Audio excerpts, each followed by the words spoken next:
Hello and welcome to another Solana tutorial. Today we're gonna talk about verified builds, because that's been on my list for a while and I think it's really cool. So let's talk about it. And actually not just talk about it, let's do a deep dive video on that topic. The idea of verified builds is that people have a way to check if an on-chain program actually does the thing that the source code of that program specifies that it does. Because some programs are open source. I wish all of them would be, but I'm not gonna go into that debate. For the programs that are open source, before verified builds, I mean, it's great that they provide the source code, but they could still be sneaky and really just deploy something else than the source code says. And that could be an issue. Because one of the advantages of open source is everybody can look at the source and verify that the program doesn't do anything malicious and does what you would expect the program to do. Like, I wouldn't recommend to use a program where you don't know what it does. And sure, most people don't know how to read source code because they're not developers. So they will need to trust the devs or the organization that deployed the program that it's not doing anything malicious. But when a program is open source, then at least they can also trust that other people have looked at it, maybe it was also audited, and then people can trust.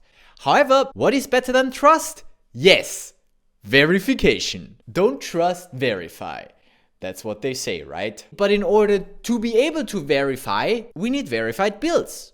And that's what we're gonna have a look at today. Jonas from the Solana Foundation DevRel team did make a video about this topic already. It's a rather short one, you can watch it. And I did watch it, but I'm like, well, it sounds so simple. And I don't believe that it is actually that simple. He basically just ran 3 commands and he was done. But I'm sure there are nuances to this and we will run into issues. And that's why I'm making this video, because deep dive. And also I want to really have a look at what is happening there. Here's my understanding of how it works. You have a program and then you build it in a specific way that is deterministic, aka that is always the same. And why is that important? Well, because everybody needs to build it the same, such that the same output, like the same SO file, the same built program comes out. And of that, we then basically store the hash and then everybody can build it again and compare the hash. And if it's the same, if the hashes match, then you can say, yes, that's the exact same program.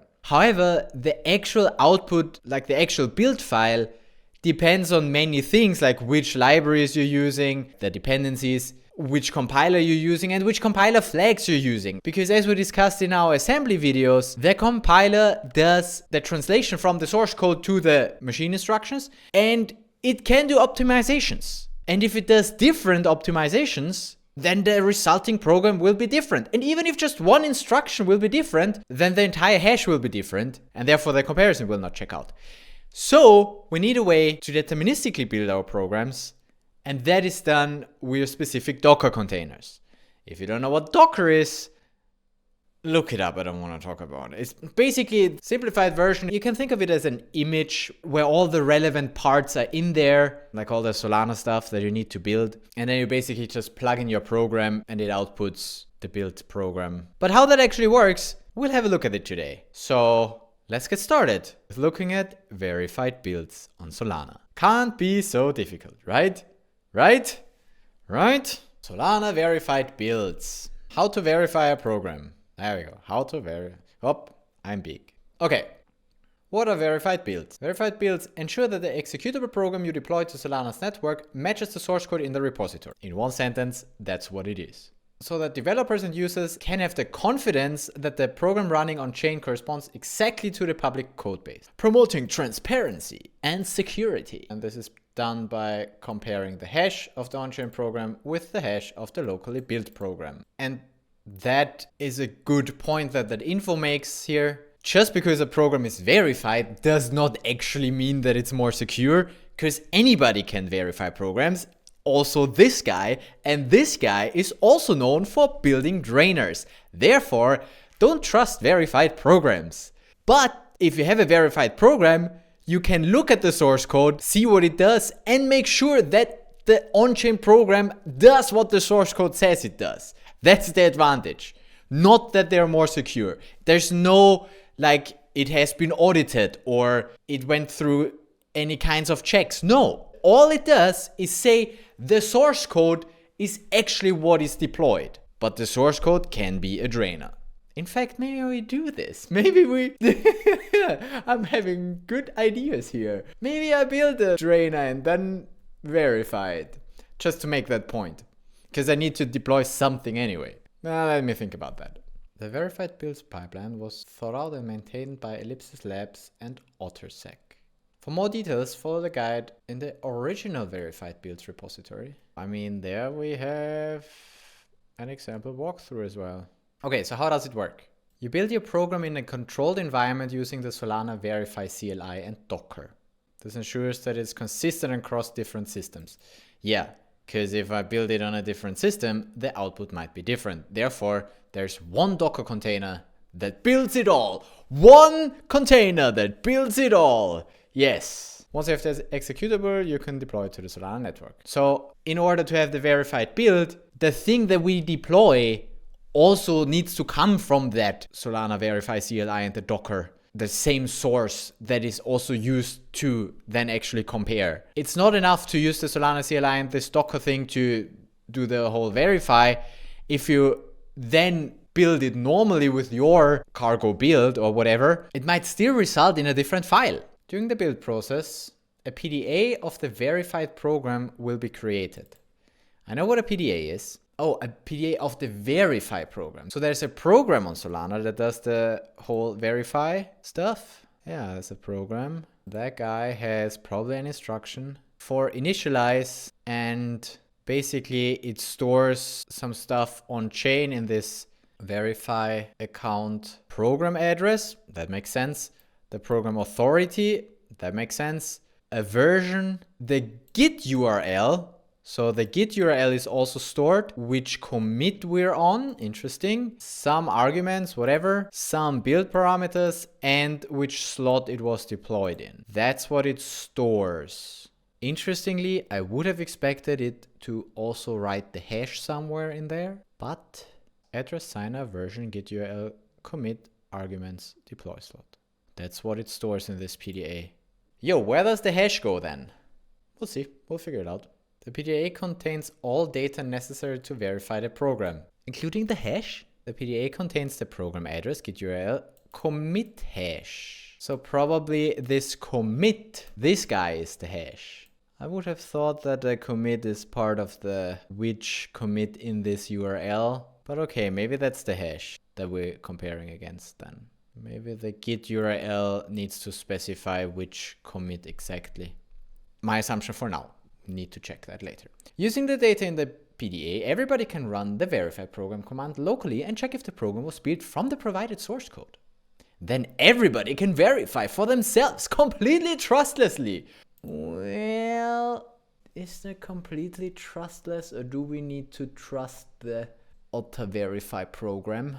The program address is verify. Is that itself verified? The program's data has 1.8. 1.8? Oh yeah, because you used Anchor. Anchor is just ridiculously expensive. No, big. Anyway, oh, build verified. There you see it. With help from OtterSec team, we were able to verify the on-chain build of this program. What was that, just analyzing the completely trustlessly? Well, we need to trust this program, which is build verified, but isn't that a kind of a chicken and an egg problem then? You gotta trust some things. I'm not 100% on the completely trustlessly. There are still parties involved that you probably need to trust. I mean, it's trust minimized. Why should I use verified builds? Yeah, the main thing is security. Basically, I want to have the guarantee that the program wasn't altered in any way. Transparency, trust. I mean, it's all kind of the same, except for discoverability, which is a different topic, which basically says when we have a verified build, it's easier for other people to find our source code and docs and program SDK and IDLs and stuff, so they can also easily interact with the program or contact us via GitHub, which I don't know if that's what we want, but it's certainly another aspect that, yeah, if you have linked your GitHub, then obviously it's easier to find. which is also a good thing for if somebody finds a bug in your program. Other security companies like Neodyme run checks on all Solana programs. And if they find something, sometimes they don't know who to contact. That's what the security TXT is for. But also, if you have a verified program, then they will find you through that. So it also helps you in that way. Anyway, let's keep moving on to how do I finally create this verified build. Obviously, our code needs to be public. Duh, because otherwise, what would you compare to, right? The source code must be public. It must be open source. Well, actually, no, it doesn't need to be open source because that's a license thing, but it must be source available. So the source code must be public. Then we build a verified build in Docker. Talked about it. We deploy the verified build and then we verify the deployed program against the public API. Okay, simple. If you verify a program which is not built in a Docker container, it will most likely fail because Solana programs are built not deterministic across different systems. Install Docker and Cargo. We have Cargo because we're working with Rust. I don't have Docker, I think. Let's get Docker. All right, well, let's just run this. Here we go. Step 1. Add the repository.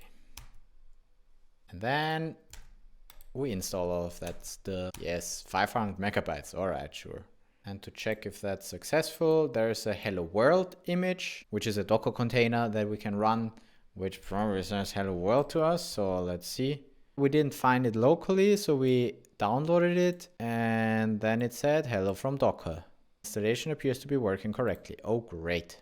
Wonderful. Good. That's done. I have Cargo as well in 183. Don't know how old that is. And then we need to install the Solana Verify CLI. That's the thing built and maintained by Ellipsis Labs. Install it with Cargo. Yeah, sure. Let's do it. Yeah. Give it to me, baby. All them packages. Meanwhile, well, now I guess we need a project now. Right. We need a program that we actually build. Are there verified builds on DevNet as well? It is also on DevNet. Although it has fewer sols, so maybe in a different version. There we go, Solana Verify. There we go. And I can finally talk again and move without being laggy as fuck. Good, great. We need a program now, though. So we should just take the one that we built last time at the Pinocchio challenge. I like Pinocchio because it's small. This program does exactly what the source code says. And what does the source code say that it does? Well, see, this is where I would put the drainer now. But then again, I'm too lazy to build a drainer. Plus, it's probably not a good example to show people how to write a drainer. So let's just not. Okay, so that's a minimal program now. Cargo build SPF. That's how you, wait, hold on. Fuck that. Then die, you stupid log file. Try that again. The hell is that now? I updated my Rust recently. That's probably why. Can I just say version 3? Lol.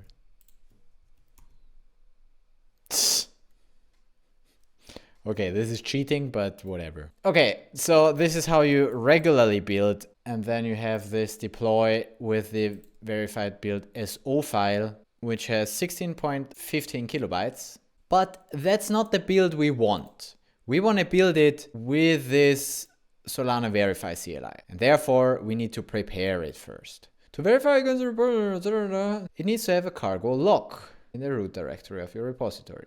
If the program is in a subfolder and you have a Rust workspace, you need to create a workspace file in the root directory of your repository. You can use this example. Make sure that your program is in the workspace members. Okay, we don't have it in a subfolder, we just use it as the main. But there's a guide on how to do it with a subfolder. Let's check this repository, how they do it. So in there, TOML is a friendly spoon, and in their log file, which has version 3, some other stuff. Oh man, so many packages. That was probably auto-generated. So what am I supposed to add here now? I don't get that from these docs. It just says it has to have a cargo lock. Not that I need to change anything, right? Let's just continue as if I don't need to do anything here. Doesn't look like I do. So, building verifiable program. Navigate to the directory containing your workspace cargo TOML, which in our case is the root. So here I have my cargo toml, it's fine. And say Solana verify build. This will copy your environment into a Docker container and build it in a deterministic way. Well, first of all, do I have Solana verify? Yes, I do. Wonderful. What can that stuff do? Can build, can close, get buffer hash, executable hash, get program hash. Ooh, get program PDA. Nice. Verify from image, verify from repo. Okay, that's not too difficult. So just a few things that it can do. We can go through pretty much all of them. Let's start with the build. So, build. Failed to parse Solana program version in cargo lock. So you want to have Solana program in my cargo lock? God damn it! I want to work with Pinocchio. Pinocchio! Okay, fine, let's not work with Pinocchio. Freaking hell, then I'll have 100,000 more dependencies. Right now, this looks so nice because I just have one dependency here. It looks so nice. Nah, you want to have a version of Solana program, god damn it. Fine. Cargo add Solana fucking program then.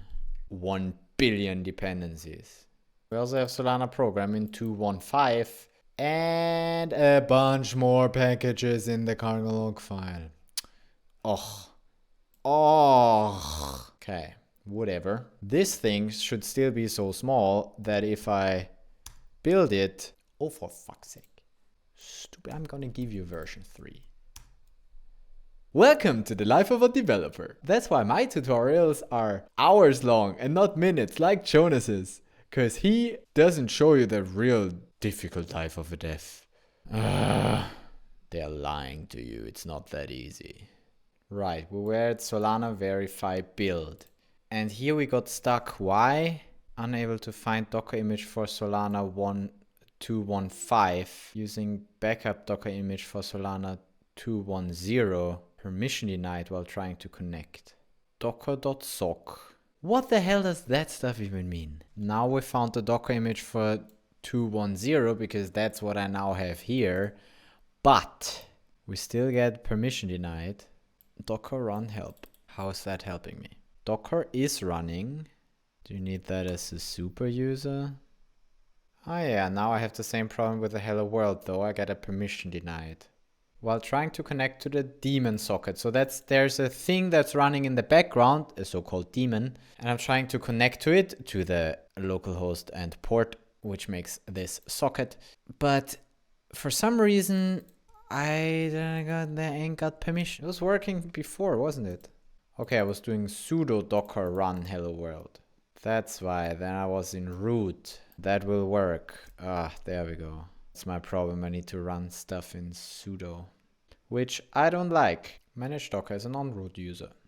Create a Docker group. Add your user to the Docker group. Docker run hello world. There we go. Now that works. Ha! Just gotta make yourself a group, add your user to the group, and then boom, can do that with no sudo. And then sudo make me a sandwich. Finally, we're gonna run Solana verify build.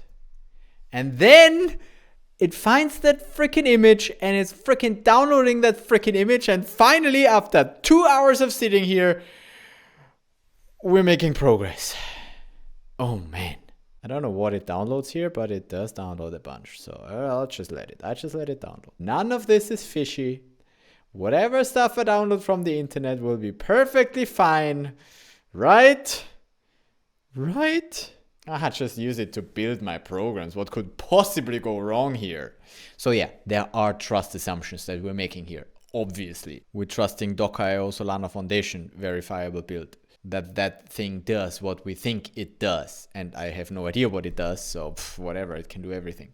But it does not do something weird to my program. And here, again, trust assumption, because when we use an external tool to build our thing, then obviously that external tool could change the thing we build. And then that whole process, even if it's then verified, if the verified build is malicious, then oh lord, we're even more fucked than if we wouldn't verify. But anyway, we trust that what we downloaded here actually just does the thing that we expect that it does, which is deterministically building that exactly from my source code without any changes. Okay, what's happening? Building program at build. It looks like it's building. So /build inside the Docker image, I guess. And I'm not saying that Solana Foundation would ever do anything malicious, but some hacker could get access to some credentials and be able to publish to there. I don't know who published this. And we had that issue with the Web3.js. So always be careful when you just download stuff from the internet. And the thing is, we download most of our stuff from the internet without verifying anything, which defeats the whole purpose. But I guess without trust assumptions, you can't productively work because you will just read the source code and, whatever. You will get stuck. We gotta take some risk and hope that those exploits are not common and stay up to date with what people say to then, if you downloaded something that is malicious, to update that ASAP, like you did with the Web3, right? You did that, right? If you don't know what I'm talking about, read up on it. I don't want to. I'm too busy looking at this, do nothing. There we go. There's something. It's compiling stuff. Wonderful. Isn't that great? It's doing stuff from within the Docker container. There we go. Okay. So, waiting response. Okay. GitHub user content. Whatever. So anyway, it did the build. So the verified builds in build that finished. And then finish build program version 1.18. Docker image Solana version 1.18.26. So that's the version that we built it in. Okay, great. Now what does that help us? This is still the thing that I built earlier. How do we now get to that build? We did this. This will copy your environment into a Docker container and build it in a deterministic way. Okay, cool. Wait, so did it overwrite the SO file then? This one, yes it did. It just overwrote that, and it also has 16.5 kilobytes.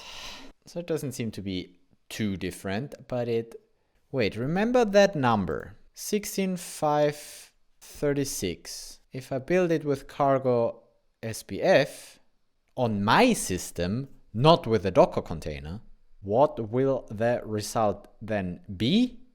Also the same, except now it's not owned by root anymore. It could be that at this simple program with those exact libraries, it actually results in the same file, although so far we just checked that it's the same size of the file. Maybe I should compute the hash. Can I do that directly? Hold on. Get executable hash, file path, target, deploy, verified builds. That's the hash. Now, if I build it once again with this, hopefully this time it's a bit faster because it already downloaded and compiled all the other stuff in that Docker image. I hope it doesn't need to do that again because that would be highly annoying. But now it found it locally, right? Found Docker image for Solana version 1.18.26. Nice. Now at least it doesn't need to download the Docker image again. Oh, this is taking so long. It's annoying. Again, pretty horrible dev experience, but you probably only want to do that once at the very end anyway.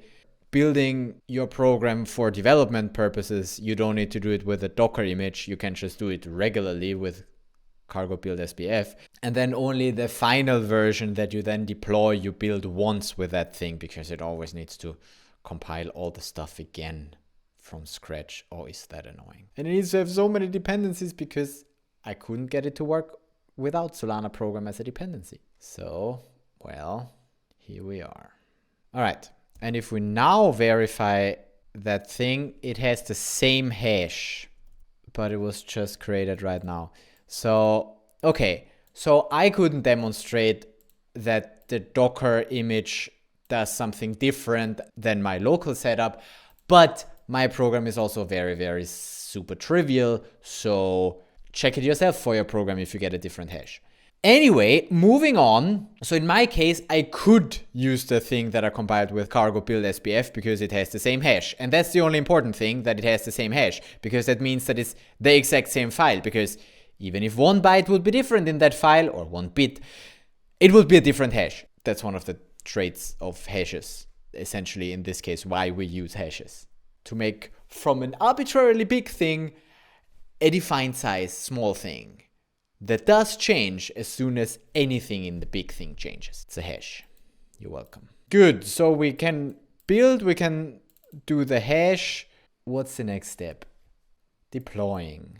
Well, I think I'm gonna deploy to DevNet because I'm cheap. Give me a dev wallet. Yo, devs. Drop me some sol. Deploy. We need 17 transactions to. Nice. So the GA1 is my program. You can check it on Explorer. It is a program. And there we go. It says build not verified yet. Okay. So in order for us to be able to verify this, or for anyone to verify this, we need to create this PDA with this.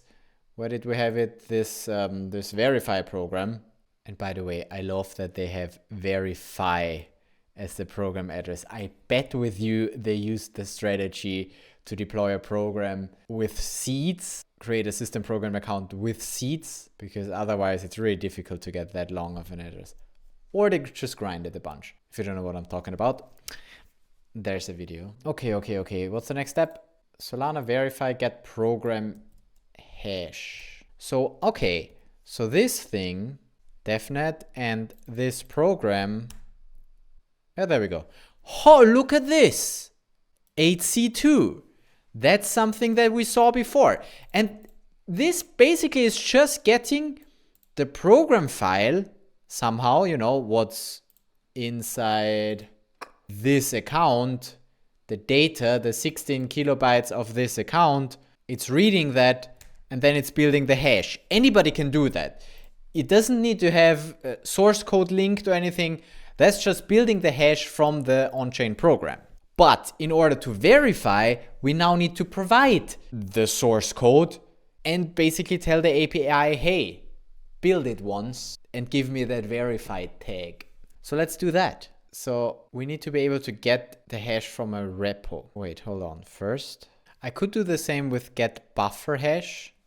Look at this. And then instead of the program ID, I provide the actual buffer address.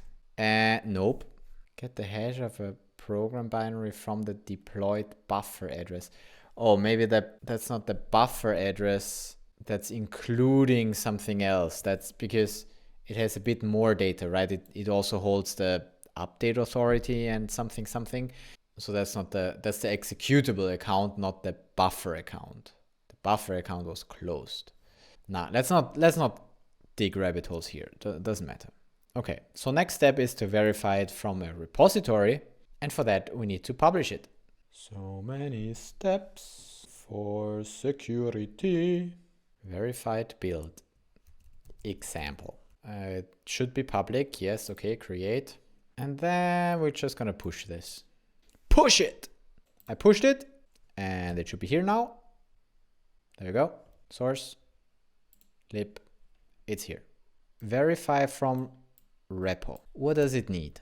It needs flags options, the repo URL, and the program ID. So the one thing where it builds it from, and then the other thing where it queries the on-chain program from. You know, that's what it did with the get executable hash. Nope, wait, get program hash. So this it uses to get the program hash, and this it uses to build it one more time and create the hash and then compare those two. So let's do it. So it said it needs the repo. What exactly you need here? This link? This thing? I'm just gonna try. And then the program ID, this thing. Let's just try. Oh wait, commit hash must be provided. And also I should go to DevNet. One commit, this thing. Do you want it like this? There you go, with the commit hash. Commit hash must be provided. Hey, see here, the commit hash is definitely not the thing that it's the commit hash, not the hash from the, you know? I don't think we need the mount path because we use root. Let's see, same thing, but use this verified build example and then dash dash commit hash. There we go, that's looking better. It does something. Commit hash from remote, cloning repo, checked out hash, build path, verifying, mount path, found Docker image, build. Ah, there we go. We are at the step where we build it again. So basically it does the same thing that we did with, Solana verify build, except that it doesn't copy the stuff from my local files, but it does so from the remote, from the GitHub. And we're just gonna wait here until that's done. And by we, I mean you, because I'm gonna go have a drink. Get fucking drunk. Like this, it looks like I have tiny hands. Woo! Look at this glass. Okay, can you just build it faster? No, it's fine. It's fine. Take your time. Take your time. Take your time. Just do it right, okay? I'll just relax here. There we go. Doing something. Oh, now it gets interesting. There we go. Look at that. Look at that. So that's pretty much as far as we also got with a local thing, right? And then we got the hash 8C2. Then it was fetching the on-chain program data for this program. And then it compares that hash that it compiled here, that's from the repo, versus the on-chain program hash, which is this one. And look at that, they are the same, aka they match. And that's great. And now it even tells me, oh, this wasn't pointless. Do you want to upload the program verification to Solana blockchain? Yes, please. So that will then actually create the PDA, and I just had the aha moment of we don't actually need to store that hash on chain. Obviously, we don't need to store the hash on chain because the hash we can compile from the program data, because the hash is nothing else than the program data. And we compare it not to a hash that we have stored somewhere, but to the actual source code that we build deterministically with this Docker image. So we never need to actually save this shit hash on chain. That's why there is no field in there. So I had that wrong, but that's cool. So I like those moments because that's how I learn, right? I have a wrong assumption. I had the assumption that the hash needs to be stored on chain somewhere, which no, it doesn't. It can be easily compiled from the actual on-chain data. You don't need to store the hash, because otherwise the hash would just be to confirm that the program didn't change versus a previous version. Then we might want to store the hash, but we're always comparing it against the SO file we compile with the Docker, so we build it, so we don't need to store the hash. Okay, anyway, let's create that PDA. Yes. Oh no. Send transaction. Anchor error occurred. The declared program ID does not match the actual program ID. Oh man, what are we fucking up here? I mean, good that we have the source code for this. I would assume that you're doing initialize and the only program account is the system program. Are you not providing that one correctly? That would be weird. It's probably just a shit version being deployed on DevNet that doesn't actually properly do the thing that I wanted to do. Oh, yeah, that's the issue with having a different version here. Okay. Well, I guess to properly showcase this, I gotta deploy to mainnet, which I don't like because that costs me actual money. It costs me Sol. Where do I have Sol? Do I have Sol? Can I find some Sol in some of my wallets? $32. It's expensive to deploy, damn it. Which means we now go back to mainnet, bitch. So, Solana config set to mainnet. And we have some Sol, isn't that nice? And now we can deploy this. I probably need to set priority fees because we are on mainnet. Default is random address to this buffer. You know what? Hold on. Solana keygen grind. I'm buff C. I'm gonna first of all provide a buffer and then also priority fees. So, because I just don't want to recover my buffer. So this, I think it's good practice to do that. I will start with it right now. So how do I do priority fees again? With compute unit price. Oh, there we go. Let's do it and pray that it works, because we're working on mainnet now with actual money.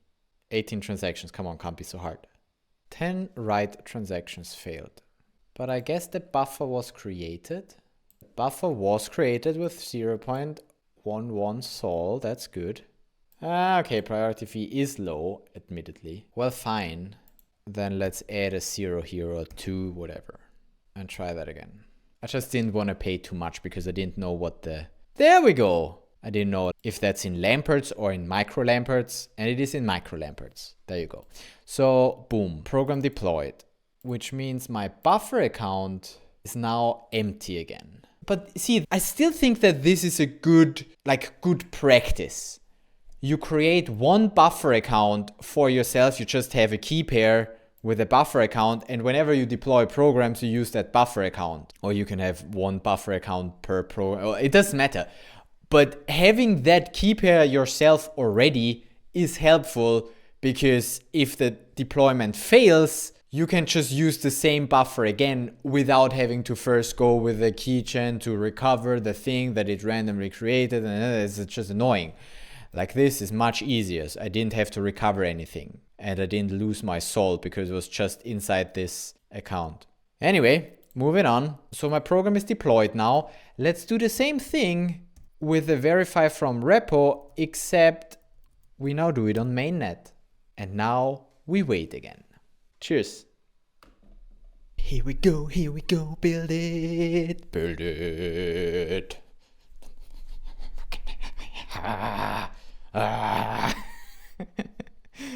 Oh man, it's late. I gotta go to bed, man. So we assume that we again get the same hash and that it lets us do that thing. And we hope that the program that is deployed on mainnet,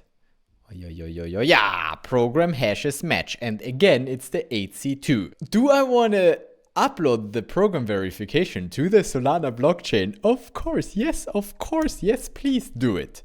And don't fail. Oh, look at that. 32 transactions. Here we don't die. Okay, so the program on the verify program on DevNet is just a messed up build. On mainnet, it seems to work. We already got... Yes! Program uploaded successfully. Look at this. I paid for this. And this seems to be the PDA that is then owned by the verify program. Let's check it. Yep, look, it's owned by the verify program. It has 237 bytes. And I think I saw something in the Solana verify for listing program PDAs, listing all PDA information associated. That's not what I want. I want to get the info from such a PDA. Can I do that? Get program PDA. Gets uploaded PDA information for a given program ID and signer. Aha, that's what I want. Okay, Solana verify, get program PDA for what you need. You need the program ID. Program ID, this is my program. There we go. And as I said, the 4xu, that's the address of the PDA. And here are the things that it's stored on chain, which is what is the program ID, who is the signer, what's the GitHub URL, and what's the commit hash. Nice. All pretty clear up there. And that's the deployed slot. I guess, it needs to check that probably for reasons of if the program is deployed after that slot, it needs to invalidate. Actually, I don't know why you store the slot, because the verification is done outside anyway. But anyway, it does store the deployed slot. And that indeed, hold on, is 3689165, which is not the slot that we did this in, but actually last deployed slot. Yeah, that's stored also, I think, in the executable account or in the program account. I'm not sure. I never know which information is in which account here. But yeah, it's stored somewhere. That's also what it wrote into this PDA. Okay, now on Solana FM, on mainnet, this is deployed, but it's not yet verified. Even though we created this PDA, in order to get this verified, we need to actually basically tell Autosec, hey, we have this program, we have this repo, please you do the check, and then you give me that verified badge, essentially. So there is a trusted third party, in this case the Autosec API or whoever does that will then provide this information. I mean, obviously you can already check for yourself by running the verify build, essentially this command, the verify from repo. Actually, is there a verify? Hold on, because then hold on. Solana verify. Is there a verify from image? Verifies a cached build from a Docker image. Well, that sucks. I wish there was one command where you just say verify and you give it the program ID, and then it automatically finds the corresponding PDA and does the verify with repo, because that's essentially what you want to do for, other programs that you want to verify. Because right now the process is a bit annoying. Let's do it from a different shell. Let's do it from here. I'm doing it from here such that I don't have my key pair or anything predefined. So what I would need to do in order to verify this program is, first of all, get program PDA for this program ID. Why do you need a signer for that? The fuck? Signer to get the PDA for? Oh, is that? So, okay, so apparently the PDA is created for... Actually, let's look at that. What are the seeds for the PDA? So it must be program ID and signer then, I guess. So we have PDA seed, which is a static something, I guess. PDA seed, yes. Auto verify. Okay, nice, sure. And then authority and then program address. Yes, as expected. Okay, so we need to know that in order to derive the PDA correctly. So I need to also say signer. And that I would need to do manually. I would need to go there and check, see who is the upgrade authority, because that's probably the guy who created. Although that, not even that is sure, right?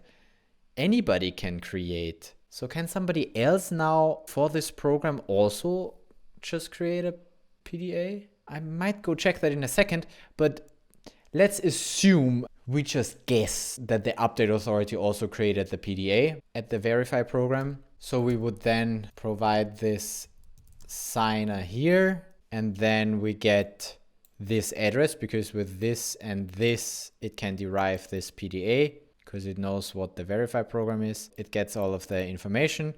And there we also have this. So then we can do Solana verify from repo, and that thing needed the repo URL, which was this thing. Then, oh no, my head is too big again. The program ID, which is this one.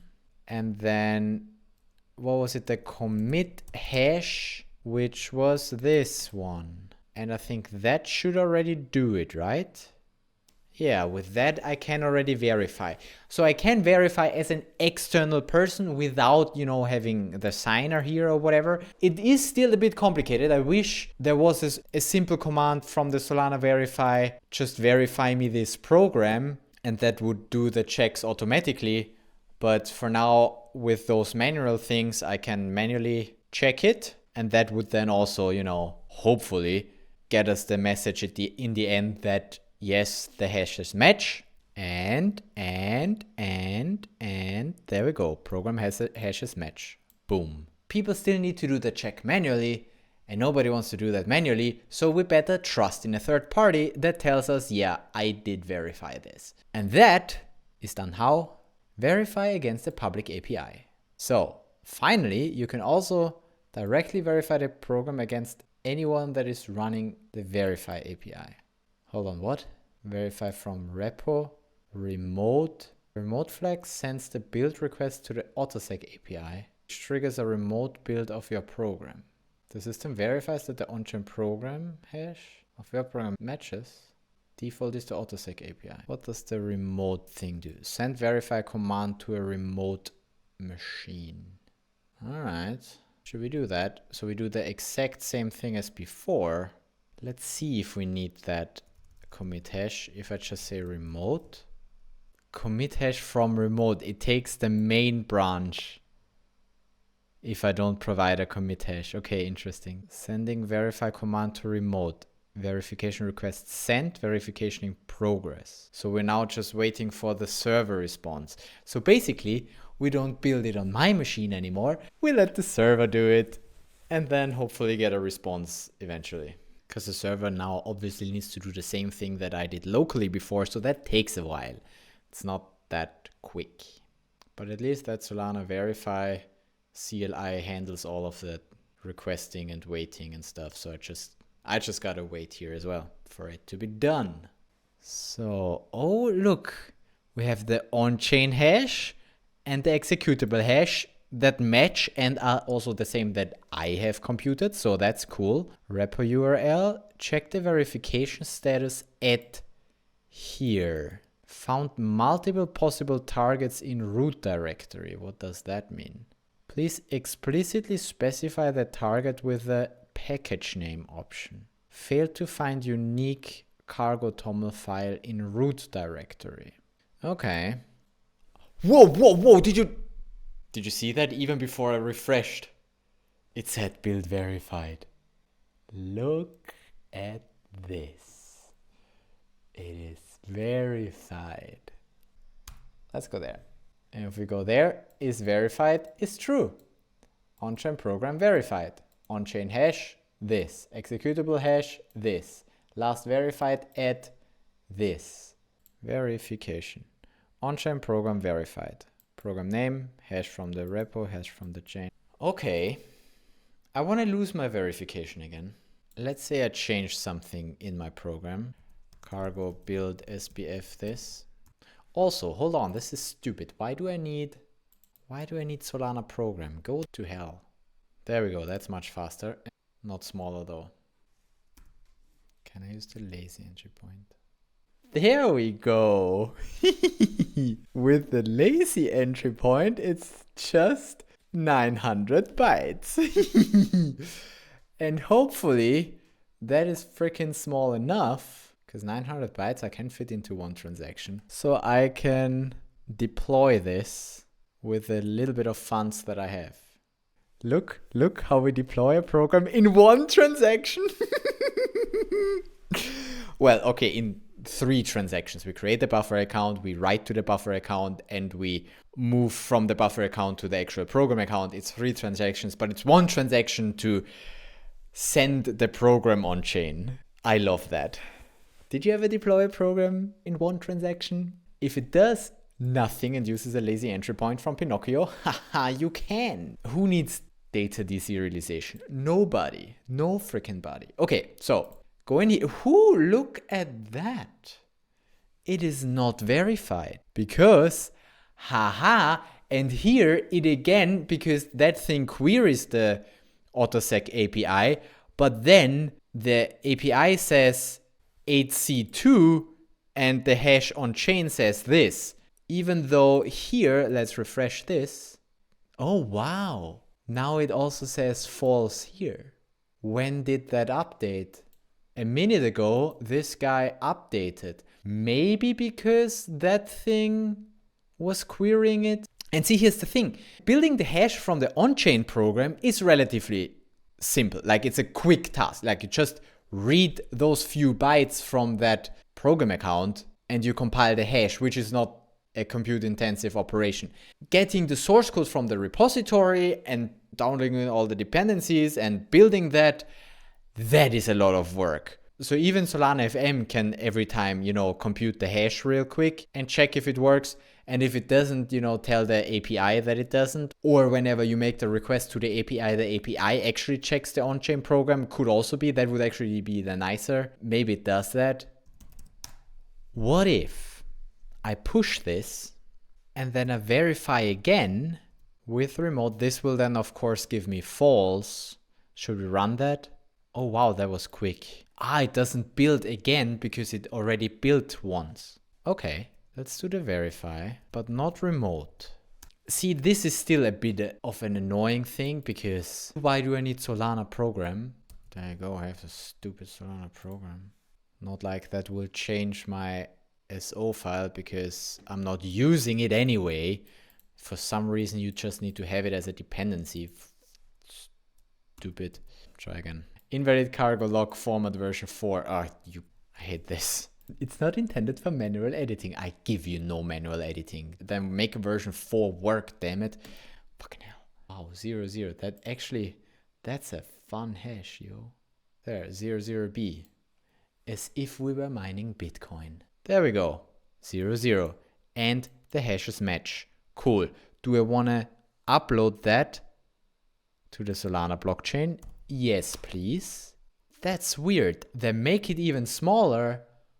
1-to-1 still says the executable hash is 8C2, but at that commit it's not that anymore.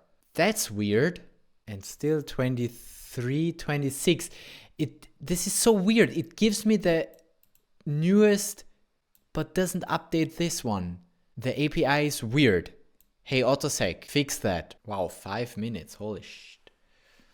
This may take a moment. It's a fucking long moment. You want me to go to sleep and come back tomorrow or what? But we've seen for a short time that we verified our program. We've seen how to do it. It's not actually that difficult. But I'm still a bit skeptical with this API. At that point in time, I cannot verify anymore. Even though I updated the PDA, it just doesn't let me do it now with the remote. Waiting 22 minutes for a response. Yeah, sure. I